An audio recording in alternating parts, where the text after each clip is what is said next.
മരുമകൻ മന്ത്രി വളരെ കൊട്ടിഘോഷിച്ചു കൊണ്ടുവന്ന സീപ്ലെയിൻ പദ്ധതി ഉണ്ടല്ലോ.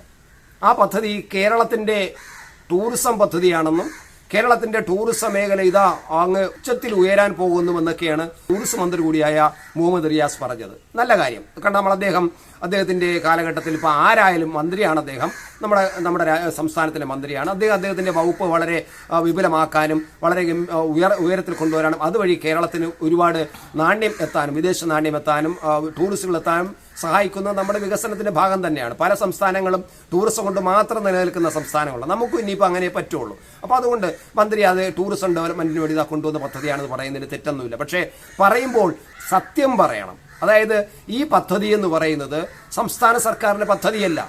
പച്ചയ്ക്ക് പറയാം, ഈ സംസ്ഥാന സർക്കാരിന്റെ പദ്ധതിയല്ല, ഇത് കേന്ദ്ര സർക്കാരിന്റെ പദ്ധതിയാണ്. RCC എന്ന് പറയുന്നത് അതായത് റീജിയണൽ കണക്ടിവിറ്റി സ്കീം എന്ന ഉഡാൻ പദ്ധതി, കേന്ദ്ര സർക്കാരിന്റെ ഉഡാൻ പദ്ധതി അനുസരിച്ചാണ് ഈ പദ്ധതി വരുന്നത്.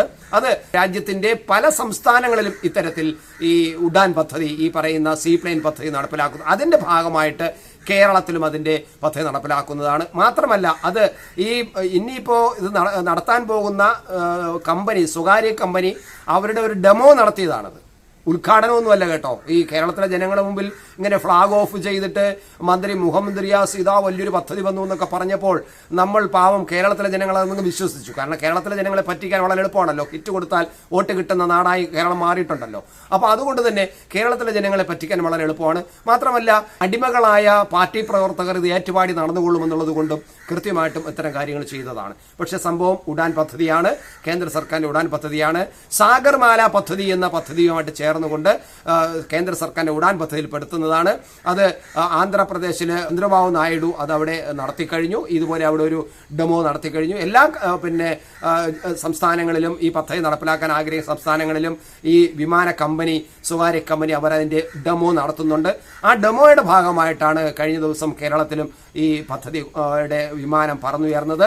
കേരളത്തിലെ ജനങ്ങളോട് ഇത് വലിയ പദ്ധതി ഉദ്ഘാടനം ചെയ്തു എന്ന് പറയുന്നു എന്നാണ് നമ്മൾ കാണുന്നത്. എന്തായാലും ഇവിടെ ഇതൊക്കെ ആണെങ്കിൽ പോലും, കേന്ദ്ര സർക്കാരിന്റെ പദ്ധതി ആണെങ്കിൽ പോലും, അതായത് ഈ റൂട്ട് നിശ്ചയിക്കുന്നത് പോലും, റൂട്ടിന് അനുവാദം കൊടുക്കുന്നത് പോലും കേന്ദ്ര ഗവൺമെന്റാണ്. ഇപ്പോൾ നമ്മുടെ കേരളത്തിലെ വിമാനത്താവളങ്ങളെ മുഴുവൻ ഈ പദ്ധതിയുമായിട്ട് ബന്ധിപ്പിച്ചിട്ടുണ്ട്. അതായത് സീപ്ലെയിനുമായിട്ട് ബന്ധിപ്പിച്ചുള്ള റൂട്ടാണ് നിശ്ചയിച്ചതല്ല, റൂട്ടാണ് ഇപ്പോൾ സജസ്റ്റ് ചെയ്തിരിക്കുന്നത്. മാത്രമല്ല ബേക്കൽ തുറമുഖവും മൂന്നാറും കൂടെ ഇതിനകത്ത് കൂട്ടിച്ചേർത്തിട്ടുണ്ട്. അങ്ങനെയാണ് മൂന്നാറിലെ മാട്ടുപ്പെട്ടി ഡാമിൽ ഈ വിമാനം വന്നിറങ്ങിയത് നമ്മൾ കണ്ടത്. അതുകൊണ്ടാണ് ആ പദ്ധതി ആ തരത്തിൽ രൂപകൽപ്പന ചെയ്തിരിക്കുന്നതുകൊണ്ടാണ്. എന്തായാലും കേന്ദ്ര ഗവൺമെന്റ് ഈ റൂട്ടുകൾ അംഗീകരിക്കണം.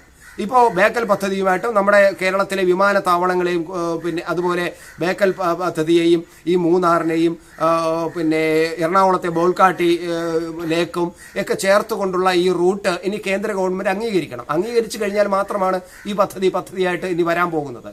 അപ്പോൾ അങ്ങനെ ഉള്ള കാര്യങ്ങളൊന്നും തുറന്നു പറയാതെ ഈ കേന്ദ്രത്തിന്റെ പദ്ധതിയാണെന്നും ഈ സാമ്പത്തിക സഹായം കൊടുക്കുന്നതും കേന്ദ്ര പദ്ധതിയാണ്, മാത്രമല്ല ഇതെല്ലാം നടത്തുന്നതും ഒരു സ്വകാര്യ വിമാന കമ്പനിയാണ്. ആ കമ്പനി അതിന്റെ ഒരു ഭാഗമായിട്ട് ചെയ്തതാണ്. ഇതിനെയാണ് ഈ മറ്റുള്ളവരെ കുഞ്ഞിനെ എന്റെ കുഞ്ഞാണെന്ന് പറയുന്ന വൈക്കം മുഹമ്മദ് ബഷീറിന്റെ ഒരു കഥാപാത്രമുണ്ട്, എല്ലാവർക്കും അറിയാവുന്നതാണ്. അത് ഞമ്മന്റേതാണെന്ന് പറയുന്ന ഒരു കഥാപാത്രം. അതുപോലെയാണ് നമ്മുടെ കേരളത്തിലെ ഗവൺമെന്റും പിണറായി വിജയന്റെ ഗവൺമെന്റും മരുമകൻ മന്ത്രിയും ഇതാ കേന്ദ്രത്തിന്റെ പിന്നെ RCS എന്ന് പറഞ്ഞ റീജിയണൽ കണക്ടിവിറ്റി സ്കീം എന്ന് പറയുന്ന പദ്ധതിയിൽ കൊണ്ടുവരുന്ന ഈ വിമാനത്തിനെ ഞങ്ങളുടേതാണ് എന്ന് പറഞ്ഞ് അവതരിപ്പിച്ചിരിക്കുന്നത്. കേരളത്തിലെ ജനങ്ങൾ, പ്രബുദ്ധരായ ജനങ്ങൾ, ബുദ്ധിയുള്ള ജനങ്ങൾ ഇത് വിശ്വസിക്കണം. കാരണം ഇത് കേന്ദ്രത്തിന്റെ പദ്ധതിയാണ്, സംസ്ഥാനത്തിന്റെ മാത്രമല്ല. എന്നാൽ സംസ്ഥാനത്തിന്റെ നടത്തുന്നത് കൊണ്ട് സംസ്ഥാന സർക്കാരിന് അതിന്റെ പിന്നെ ക്രെഡിറ്റ് ഏറ്റെടുക്കാവുന്നതുമാണ്. പക്ഷേ അത് അങ്ങനെ പറയണം, ഇത് കേന്ദ്ര സർക്കാരിന്റെ പദ്ധതിയാണ്. സത്യമായിട്ട് ജനങ്ങളുടെ മുന്നിൽ ഈ മരുമകൻ മന്ത്രിക്കും ഈ പിണറായി വിജയൻ സർക്കാരിനും പറഞ്ഞുകൂടാ.